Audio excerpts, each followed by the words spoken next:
झारखंड में अब हेमंत सरकार है और हेमंत सरकार के मंत्रियों ने भी अपना पदभार ग्रहण कर लिया है और उन्हीं मंत्रियों में से एक है इरफान अंसारी, जिन्होंने बड़ा गंभीर आरोप लगाते हुए अपने विभाग के अधिकारियों पर ही सवाल खड़ा कर दिया है। ऐसे तो इरफान अंसारी हमेशा अपने बयानों को लेकर सुर्खियों में रहते हैं और आज जब पदभार ग्रहण न करने वो पहुंचे तो उन्होंने कहा कि इसमें कई अधिकारी बीजेपी के चमचे हैं और वैसे अधिकारी जो उस तरह से काम करेंगे वो विभाग छोड़कर चले जाएं। तो इस तरह का सख्त संदेश विधायक इरफान अंसारी, मंत्री इरफान अंसारी ने दिया है और अब आने वाले दिनों में राज्य में विधानसभा के चुनाव भी होने हैं तो कई तरह की बयानबाजियां देखने को मिलेंगी। देखिए, मंत्री इरफान अंसारी के साथ विधायक कांग्रेस के उमाशंकर अकेला भी नजर आ रहे हैं। करिश्मा भी हमारे साथ जुड़ी हुई है। इन बयानों के क्या सियासी मतलब निकाले जाएं समझने की कोशिश करते हैं। करिश्मा, अब जब चुनाव राज्य में सर पर है और अब मंत्रिमंडल का ये विस्तार हुआ है और इरफान अंसारी मंत्री बने हैं, लेकिन बड़ा आरोप उन्होंने आज पदभार ग्रहण करने के बाद लगाया है। जी आसिया, मंत्रिमंडल का विस्तार हुआ है और ऐसे में ग्रामीण विकास विभाग जो है वो फिलहाल इरफान अंसारी को मिला है, यानी कि इरफान अंसारी मंत्री बन चुके हैं और ऐसे में आज उन्होंने पदभार ग्रहण किया और इसके साथ ही उन्होंने कई गंभीर आरोप जो है उन्होंने लगाया। उनका स्पष्ट रूप से कहना है कि यहाँ पर जितने भी अधिकारी उनके विभाग में काम कर रहे हैं वो बीजेपी के लिए काम कर रहे हैं और ऐसे में उन्होंने यहाँ पर निर्देश भी दिया है कि अगर जो भी अधिकारी अच्छे से काम नहीं करते हैं वो सतह जा सकते हैं, वो मुझे इन्फॉर्म करे और उसके बाद मैं एक्शन ले सकता हूं। तो इरफान अंसारी ने कई जो बात है वो कहते हुए नजर आए, साथ ही साथ कई आरोप यहां पर इरफान अंसारी लगाते हुए नजर आए।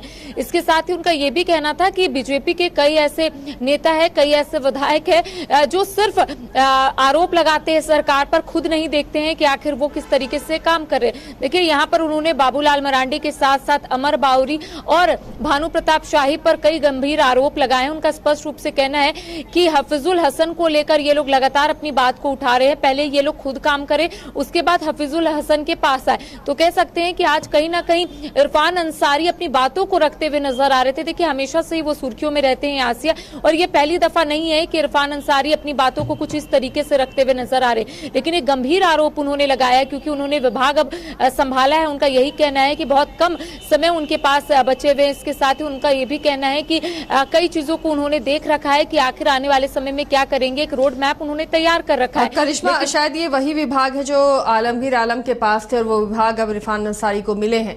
तो ऐसे में कहीं ना कहीं जिस तरह से वो आरोपों में फंसे हुए नजर आ रहे हैं, उसे लेकर मन में खौफ इरफान अंसारी का और इसलिए अधिकारियों को घेरते हुए नजर आ रहे हैं।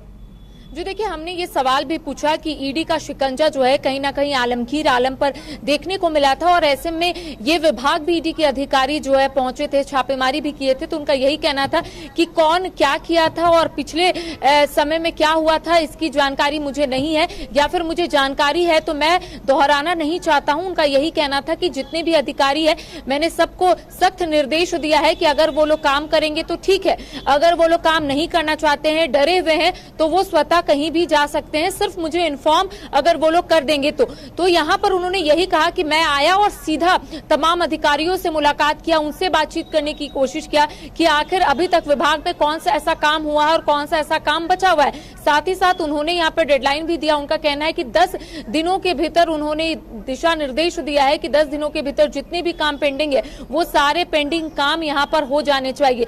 तो आज कहीं ना कहीं एक्टिव मोड में नजर आ रहे थे इरफान अंसारी।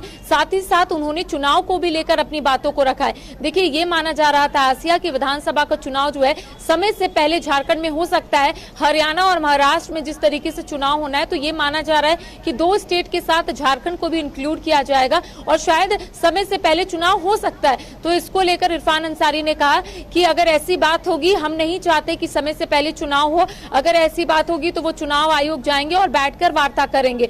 और उनका ये भी कहना था कि एक तो उनके पास समय कम है और इस समय को यूटिलाइज करना है, लोगों के सामने ये दिखाना है कि इरफान अंसारी ने अगर कोई जिम्मेदारी लिया है तो उससे निभाना वो जानते हैं, ऐसा इरफान अंसारी कह रहे थे। तो कई आरोप के बीच उन्होंने यही कहा कि जो राहुल गांधी के साथ साथ हेमंत सोरेन का उन्होंने नाम लिया। उनका कहना है कि जो जिम्मेदारी मुझे दी गई है उस जिम्मेदारी को मैं कहीं ना कहीं निभाने की कोशिश करूंगा और एक रोड मैप मैं बना लिया हूं। और उन्होंने ये भी कहा है कि अब तक जितने भी काम हुए हैं मुझे उससे मतलब नहीं, लेकिन मैं अगर पदभार ग्रहण आज किया हूं तो मैं सभी अधिकारियों को ये दिशा निर्देश दे दिया हूं कि 10 दिनों के भीतर जितने भी पेंडिंग वर्क है वो पूरा करे। इसके साथ ही फाइल जो है उनके सामने लेकर आए विभाग से संबंधित। जी हाँ बिल्कुल, प्रायोरिटी क्या इरफान अंसारी रख रहे हैं अपने विभाग में? देखिए करिश्मा, बहुत महत्वपूर्ण ये विभाग है और एक बड़ी आबादी इस विभाग के अंतर्गत आती है, तो ऐसे में इस जिम्मेदारी को किस तरह से निभाएंगे इरफान अंसारी? उनसे सवाल भी पूछे कि एक तो कम समय है और ऊपर से पंचायती राज के साथ साथ ग्रामीण विकास विभाग जो है उनके पास है, तो कैसे वो काम करेंगे। तो उनका यही कहना था कि वो फाइल देख चुके हैं, पेंडिंग वर्क भी देख चुके हैं। और उनका ये भी कहना था कि सड़क का डीपीआर के साथ साथ कई ऐसे महत्वपूर्ण फैसले हैं जो उन्होंने ले लिया है। इसके साथ ही उन्होंने ये भी कहा कि जितने भी अधिकारी को मैंने बुलाया था, मैंने उनसे 1 to 1 बातें भी की कि आखिर पेच कहाँ फंस रहा है, अगर जो भी कार्य अधूरे है उस कार्य को पूरा कैसे किया जाएगा। साथ ही साथ उनका ये भी कहना था कि कई जो रोड मैप है उन्होंने तैयार कर रखा है। उनका कहना था एक बड़ी लिस्ट है और ये 3 से 4 महीने में वो सारे काम करके दिखाएंगे, ताकि जो लोग ये बोल रहे हैं कि 3 से 4 महीने ही बचे हुए हैं, आखिर मंत्री किस तरीके से काम करेंगे। तो उन्होंने यही कहा कि मैं प्रूफ करूंगा कि मैं सारा काम फिनिश करूंगा, ताकि जो भी लोग हैं, जो जिनको भी परेशानी हो रही है, चाहे सड़क से संबंधित चाहे अन्य मामलों से संबंधित, सारे मामलों को उन्होंने देखा है। और उनका कहना है कि सारे मामलों को वो देखकर सुलझाने की भी कोशिश करेंगे। आसिया जी, चलिए शुक्रिया करिश्मा इस तमाम जानकारी के लिए। तो वक्त कम है और ऐसे में सभी मंत्रियों को अपने अपने विभागों की परफॉर्मेंस दिखानी होगी, अपने तमाम जिम्मेदारियों को वक्त पर निभाने की जरूरत होगी, ताकि चुनाव में वो अपनी उपलब्धियां गिना सकें। और इसी कोशिश में इस तरह की बयानबाजी सामने आती रहेगी। फिलहाल आज पदभार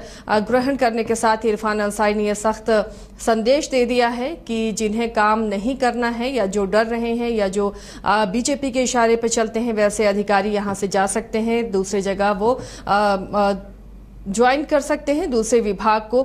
ये इरफान अंसारी ने कहा है सख्त लहजे में, क्योंकि अब कुछ ही महीने बचे हैं। ऐसे में सरकार को और उनके मंत्रियों को तमाम काम करके दिखाने हैं।